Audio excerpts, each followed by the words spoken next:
Welcome to Penrose Learning, where we make understanding easy. In this video, I will show you how to open your Audi A5 key. First, find the small release button, usually on the side of the key fob. Press this button firmly to release the emergency key blade. Once released, pull the metal key blade completely out of the fob. This key is essential for manual entry and also helps in the next step of opening the fob itself. Now, with the emergency key removed, look inside the opening.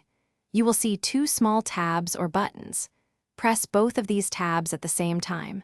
While holding them, gently pull the battery tray straight out from the key fob. It might require a firm but steady pull, so don't be afraid to apply a little pressure to get it moving. Once the battery tray is out, observe how the old battery is positioned. It's crucial to remember its orientation. Gently remove the old coin cell battery from its slot.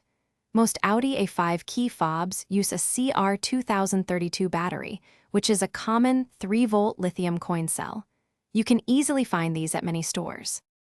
Now, take your new CR2032 battery and insert it into the tray, ensuring it matches the orientation of the old one. Slide the battery tray back into the key fob until you hear a distinct click, confirming it's securely in place. Finally, push the emergency key blade back into its slot until it locks. Your key fob should now be fully functional. Thanks for watching. If this was helpful, leave a like and consider subscribing. See you next time.